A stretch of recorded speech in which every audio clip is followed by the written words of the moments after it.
FSD, we think, is not really moving the needle a whole lot. And if we're talking about truly driverless ride-sharing model, is going to take them a very long time to get that to scale and to be a proper business model. They're no longer compute constrained. They do have this, millions of cars on the road gathering data there, and it is a full end-to-end machine learning versus in the past there were other pieces of the software that people had to code. All that and more. So let's get to it. Tesla stock is down in the pre-market a little over 1%, sitting at $251.53. It would appear the stock wants to take a breather. But with all the anticipation of the Q3 deliveries, actual smart summon being mass released to so many overnight, I kinda expect the buzz to continue. Tesla trading at their highest level in 2 months. The stock barely higher this morning out of the gate. The stock may continue, though, to strengthen as third quarter deliveries are expected to top consensus estimates. Let's dive into this. What is kind of behind the thesis right now for Tesla for you? I mean, I think just months back we were talking about this being an AI company. We can explore whether it's still that or not, but it is. What do you think is driving some of the momentum here for Tesla? There's two streams that are driving Tesla stock. One is the fundamentals, and the other is the excitement over the AV AI narrative. I think if we looked to where Tesla was maybe 4 months ago, right around the time that they announced that they were going to pivot and we saw weakness in fundamentals, there was pressure on the stock. I think since then, a couple of things have played out. First, you've seen stability on fundamentals, and you're going to see that likely with 3Q deliveries. Europe, US still sort of soft, but pretty good strength from China that have really driven stability in deliveries. And now we think that probably on track to be flat for the full year, as opposed to maybe they were tracking maybe down year over year a few months ago. The other thing is around the AV narrative. And of course, we have on October 10th, Robotaxi Day. Different ideas of what they'll talk about, but certainly this is the type of thing that will keep the narrative going. I'm still of a mind that Tesla will deliver over 1.8 million vehicles this year. Not by much, but it will be a positive year over year. As for what people should expect on 1010, I'd say keep your expectations a little bit lower. Expect to be amazed. This will probably go down as Tesla's most important unveil in the history of the company. I fully expect for them to talk about where they've been from a hardware standpoint to where they are now and to what they envision in the future. Should we receive anything more than that? That's just cherries on top, people. Unfortunately, I believe some people expect there to be a robo-taxi launching on 1010. Let's not put the cart before the horse. When we're thinking about what they've said and tried to pull levers around robotaxi or pulling levers around communicating themselves as an artificial intelligence company, how much runway is the street giving this company to prove that it can hit some of the lofty expectations that are getting priced into that valuation for them? And that's part of the challenge. There is a valuation issue here, that I think is making some people uncomfortable. That's what underpins our equal weight rating. We think about things like autonomous, right, which is going to be the center of Robotaxi Day. There's a very long time frame of really truly monetizing the value of this. FSD, we think, is not really moving the needle a whole lot. And if we're talking about truly driverless ride-sharing model, is going to take them a very long time to get that to scale and to be a proper business model.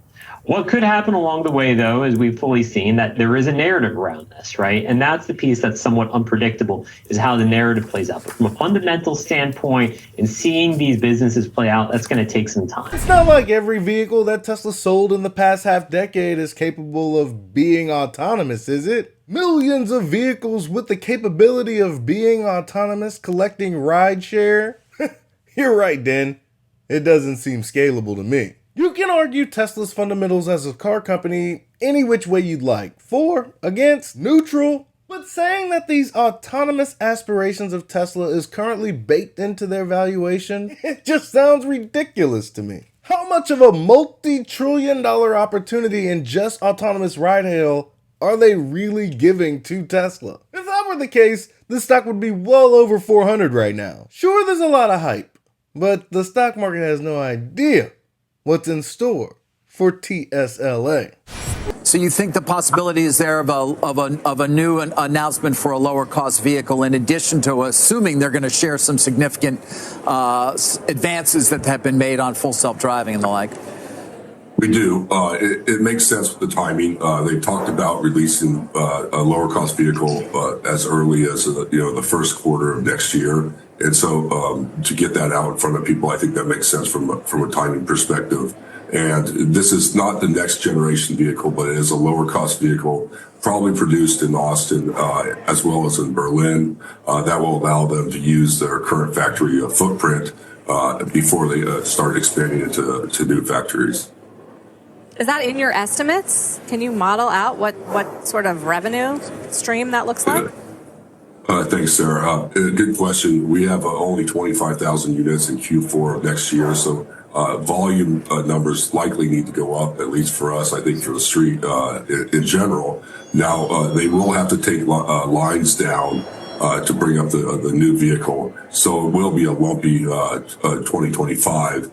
And you're switching out volume of a higher price vehicle with a lower cost vehicle, so there will be some movement in numbers there. But I do think most importantly is having a new vehicle out. There's really only been the S, the 3, the X, the Y, and the Cybertruck. Look at Ben doing the sexy rant there. The S, the 3, the X, the Y. He could have put that in any order, but he knew what order it needed to be in. And so I think this is new product out there could get the stock moving even higher than it is now. Ben, just a couple of years ago, the idea of even asking whether or not Tesla can compete with the likes of Chinese EV makers would seem to have been heresy. But I asked the question of you. Many others are asking it as well right now. I mean, how do you see that global competition evolving, given what has been this appreciable increase in terms of the quality of Chinese EVs? I think that Musk has been very clear that the biggest competition is coming from China, not just in vehicles, but also in autonomy and full self-driving. And so that, we watch that very closely. Tariffs into Europe definitely help Tesla. There is a different segmentation with Tesla versus some of their competitors, where Tesla's viewed as a little bit of a higher end. The Model 3 refresh they did in China is helping sales. And I think that we'll see a Model Y refresh as well in China that should help with sales there as well. But when we get to the actual numbers, when they report numbers, probably 2 weeks after the 1010 event, all eyes will be on margin, because they have been doing things like paying down interest rates or giving 0% financing in China. That did impact margins last quarter. We expect it to impact margins this quarter as well. Oh no! The margins! Elon wasn't kidding when he could take the margins down to 0 if he wanted to. These financing deals, they happen all over the place at all the dealerships. But being able to offer 0% financing over there in China, it's obviously been a boon to the deliveries over there. So much, in fact, that many of those financing deals have found their way over here to the US, all across the pond over there in Europe. Don't get me wrong, margin is important.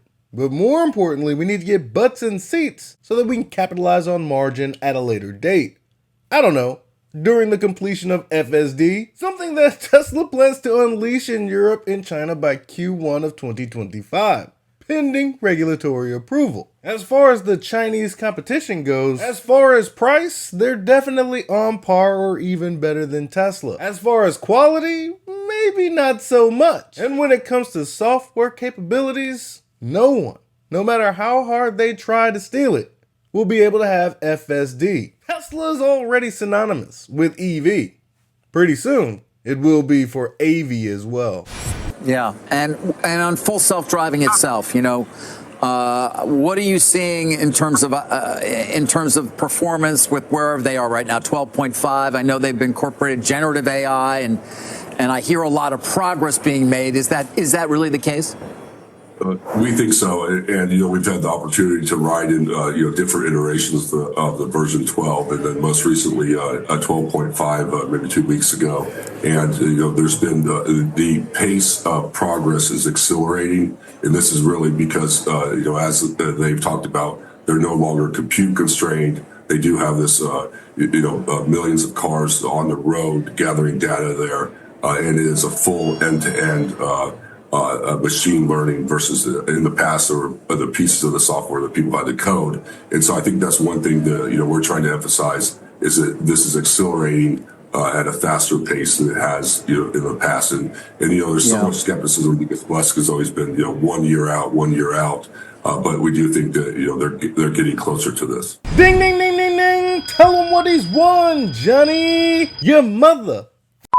Right. According to the AI team roadmap, we're going to have highway stack end to end as well, and the pace of progress thanks to artificial intelligence may even surprise those on the AI team. Millions of vehicles on the road collecting data. Over a year ago, the software was pretty bad, but still a marvel to behold. You can see where Tesla planned to go with this. Fast forward to now, this software does over 95% of my driving for me. And while it's not perfect, neither am I. I'd have to say that FSD is much safer in many situations than I ever could be. And it's only going to improve. In conclusion, Tesla stock is soaring and many want to know why. What's changed? Well, the fundamentals of the automotive side are beginning to improve. Stronger delivery expectations and maybe the margin story might be bottoming out. Again, all eyes will be on the Q3 margin numbers just to see how much sacrifice Tesla had to make to possibly exceed delivery expectations. And then there's the hype around the 1010 event. I have a feeling a lot of people aren't going to get what they want. They're going to get what they need. Tesla will unveil this new vehicle that they've deemed the robo-taxi and lay out what they expect transportation to look like in the near future. That's all I've got for you today. Be easy. Peace.